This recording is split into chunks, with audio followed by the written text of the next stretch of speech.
ఓం. మనసు ఎప్పుడూ అలజడిగా, ఎడతెరిపిలేని ఆలోచనల అలలతో నిరంతరం కల్లోలంగా ఉన్నప్పుడు ఆ ప్రశాంతత, ఆ నిశ్చలత ఎక్కడ దొరుకుతుంది?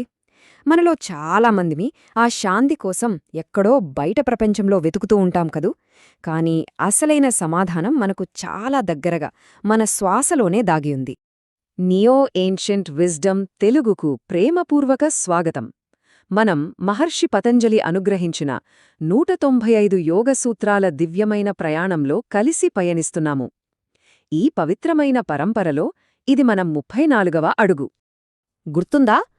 గత సూత్రంలో మనసులోని అడ్డంకులను దాటడానికి, బయటి ప్రపంచంతో మన సంబంధాన్ని సరిచేసుకోవడానికి మైత్రి, కరుణ వంటి భావనలు గురించి తెలుసుకున్నాం. అది ఒక మార్గం. ఇప్పుడు మహర్షి మనల్ని అంతరంగంలోకి, మన లోపల ఉన్న ప్రశాంతతలోకి తీసుకువెళ్లే మరొక అద్భుతమైన మార్గాన్ని చూపిస్తున్నారు. ఈరోజు మనందరిలోనూ ఉన్న ఒక దివ్యమైన రహస్యాన్ని తెలుసుకుందాం. అది మన శ్వాసలోనే దాగి ఉన్న ప్రశాంతతను మేల్కొలిపే ఒక తాళం చెవిలాంటిది. ఇది ఎంత సులభమైనదంటే ఏ సమయంలోనైనా ఎవరైనా సరే దీన్ని ఆచరించి ఆ శాంతిని పొందవచ్చు. సరే, ఇక ఈరోజు సూత్రంలోకి ప్రవేశిద్దాం. సూత్రం 1.34 మహర్షి ఉపదేశం. ఇది మన అంతరంగ నిశ్చలతను తెరిచే ఒక తాళం చెవి. ఈ పవిత్రమైన వాక్కును మీ హృదయంలోకి తీసుకోండి. దాని శబ్ద స్పందనలను మీలో మీరు అనుభూతి చెందండి. నేను నెమ్మదిగా, స్పష్టంగా ఉచ్చరిస్తాను. ప్రచ్ఛర్దన విధారణాభ్యాం వా ప్రాణస్య. మరొక్కసారి మీ పూర్తి శ్రద్ధతో ప్రశాంతంగా వినండి. ప్రచ్ఛర్దన విధారణాభ్యాం వా ప్రాణస్య. ఈ దివ్యమైన శబ్దం మనసులో కాస్త స్థిరపడిన తర్వాత దీని అంతరార్థాన్ని తెలుసుకునే ప్రయత్నం చేద్దాం. ఇందులో మొదటి పదం ప్రచ్ఛర్దన అంటే నియంత్రిత శ్వాస విసర్జన. ఇది కేవలం గాలిని బయటికి వదిలేయడం కాదు. మీలో పేరుకుపోయిన ప్రతి భారాన్ని, ప్రతి ఆందోళనను ఈ శ్వాసతో పాటుగా ఎంతో ప్రేమగా, సున్నితంగా బయటకు పంపిస్తున్నట్లుగా భావించండి.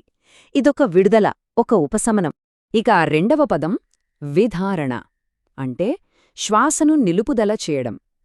శ్వాసను పూర్తిగా బయటకు పంపించాక అక్కడ సహజంగానే ఒక శూన్యం, ఒక చిన్న విరామం ఏర్పడుతుంది.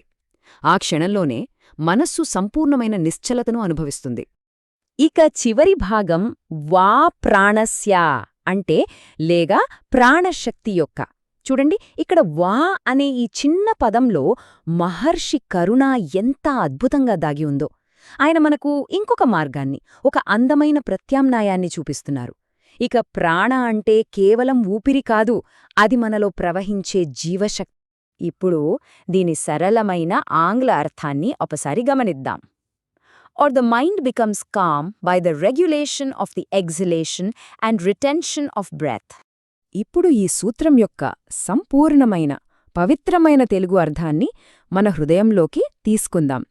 లేదా ప్రాణవాయువును నియంత్రితంగా బయటకు పంపి కాసేపు నిలిపి ఉంచడం ద్వారా కూడా మన చిత్తము అంటే మనసు ప్రశాంతతను పొందుతుంది. అయితే ఈ సాధన ఎందుకంత శక్తివంతమైనది? దీని వెనక ఉన్న రహస్యమేంటి? ఇప్పుడు శ్వాసకు, మనసుకు మధ్య ఉన్న ఆ విడదీయరాని సంబంధాన్ని కాస్త లోతుగా తెలుసుకుందాం. యోగశాస్త్రంలో ఒక ప్రాథమికమైన సత్యముంది. అదేంటంటే మనసు, శ్వాస ఇవి రెండూ ఒక నాణ్యానికి రెండు ముఖాల వంటివి. గమనించండి, మనసు ఆందోళనగా ఉన్నప్పుడు మన శ్వాస వేగంగా, అపసవ్యంగా ఉంటుంది. అదేవిధంగా మన శ్వాసను నియంత్రించగలిగితే మనసు దానంతటదే నిశ్చలంగా మారుతుంది. అందుకే అంటారు, అనియంత్రిత శ్వాస చెదిరిన మనసుకు కారణమని. ఈ జ్ఞానం మీ హృదయాన్ని తాకుతున్నట్లయితే నాతోనే ఉండండి. ఈ ప్రయాణం చివరిలో మన కోసం ఒక లోతైన ప్రశాంతత, ఒక గొప్ప అనుభూతి వేచి ఉంది. ఈ అభ్యాసాన్ని ప్రశాంతతకు రెండు బలమైన స్తంభాలుగా ఊహించుకుందాం. మొదటి స్తంభం ప్రచ్ఛర్దన అంటే శ్వాసను బయటకు వదలడం. ఇది మనలో పేరుకుపోయిన మానసిక, భావోద్వేగ ఒత్తిడిని విడుదల చేస్తుంది. మన సూక్ష్మశక్తి నాళాలను శుద్ధి చేస్తుంది. ఇక రెండవ స్తంభం విధారణ, శ్వాసను ఆపడం. ఇది ఆలోచనలు లేని ఒక స్వచ్ఛమైన నిశ్శబ్దాన్ని సృష్టిస్తుంది. ఆ క్షణంలో మనస్సు స్థిరంగా, ఒక అద్దంలా స్పష్టంగా మారుతుంది. ఈ సూత్రం యొక్క ప్రభావాన్ని ఇంకాస్త లోతుగా అనుభూతి చెందడానికి ఒక చిన్న కథలా ఊహించుకుందాం. ఇది మనస్సుపై దీని ప్రభావాన్ని మన కళ్ల ముందు నిలుపుతుంది. ఒక్కసారి కళ్ళు మూసుకుని ప్రశాంతంగా ఊహించుకోండి. మీ మనస్సు ఒక అందమైన, నిశ్చలమైన సరస్సు. కాని మీ ఎడతెరిపి లేని ఆలోచనలు ఆ సరస్సుపై అలలను సృష్టిస్తూ వీచే బలమైన గాలిలాంటివి. ఆ గాలి వీస్తున్నంతసేపు సరస్సు ఉపరితలం నిరంతరం కదులుతూనే ఉంటుంది, కల్లోలంగా ఉంటుంది. ఇప్పుడు మీరు చేసే ఆ సున్నితమైన, సుదీర్ఘమైన శ్వాస విసర్జన, ఆ ప్రచర్దన ఆ గాలిని నెమ్మదిగా, మరింత నెమ్మదిగా శాంతపరుస్తున్నట్లుగా ఉంటుంది. గాలివేగం తగ్గిన కొద్దీ సరస్సుపై ఉన్న అలలు కూడా మెల్లగా, సున్నితంగా మారి నెమ్మదిస్తాయి. ఇక శ్వాసను పూర్తిగా విడిచిన తర్వాత వచ్చే ఆ ప్రశాంతమైన విరామం, ఆ విధారణ, గాలి పూర్తిగా ఆగిపోయిన క్షణంలాంటిది. అప్పుడు ఆ సరస్సు ఒక స్వచ్ఛమైన, నిశ్చలమైన అద్దంలా మారిపోతుంది.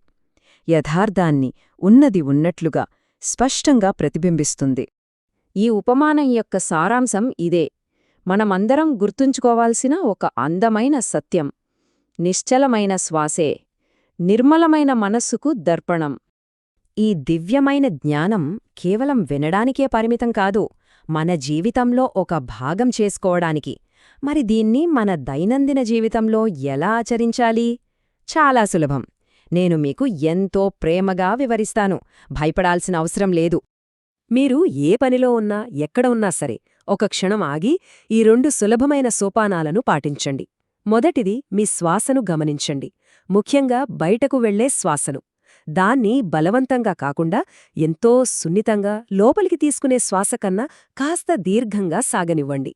ఇప్పుడు రెండవది, శ్వాస పూర్తిగా బయటకు వెళ్లిన తర్వాత అక్కడ ఒక సహజమైన, ప్రశాంతమైన విరామం వస్తుంది. దాన్ని బలవంతంగా సృష్టించకండి. ఆ క్షణంలో విశ్రమించండి. ఏమీ చెయ్యకుండా ఆ నిశ్చలతలో ఒక్క క్షణం పాటు ఉండండి, అంతే. ఈ విధంగా మన శ్వాసపై మనం పట్టు సాధించినప్పుడు మనసు ఎంత సూక్ష్మంగా మారుతుందో తెలుసా? సాధారణంగా మన ఇంద్రియాలకు అందని దివ్యమైన అనుభూతులను కూడా అది ఎలా గ్రహించగలుగుతుందో మనం తదుపరి సూత్రంలో తెలుసుకుందాం. అదొక అద్భుతమైన ప్రయాణం. ఈ వివరణ ముగించే ముందు ఒక్క క్షణం మీతో మీరుండండి. మిమ్మల్ని మీరు ప్రశ్నించుకోండి. ఈ క్షణం మీ శ్వాస మీకు ఏమి చెబుతోంది? వేగంగా ఉందా? నెమ్మదిగా ఉందా? గమనించండి. ఈ పవిత్ర యాత్రలో మునుపటి సూత్రాల జ్ఞానాన్ని కూడా మీరు మా ఛానల్లో స్వీకరించవచ్చు. ఈ బోధన మీ మనసుకు కొంచెమైనా శాంతినిచ్చి ఉంటే ఈ జ్ఞానజ్యోతిని ఇతరులతో కూడా పంచుకుంటారని ఆశిస్తున్నాను. ఈ పవిత్ర ప్రయాణాన్ని మనం కలిసి కొనసాగించటానికి దయచేసి లైక్ చేసి సబ్స్క్రైబ్ చేసుకోండి. ఈ పవిత్రమైన స్థలం మీ అంతర్గత శాంతి కోసం నియో ఏన్షియంట్ విజ్డమ్ తెలుగు ప్రేమతో సృష్టించింది. మీకు సర్వదా శాంతి, ఆరోగ్యం, ఆనందం కలగాలని మనస్ఫూర్తిగా ఆశీర్వదిస్తున్నాను. ఓం శాంతిః శాంతిః శాంతిః.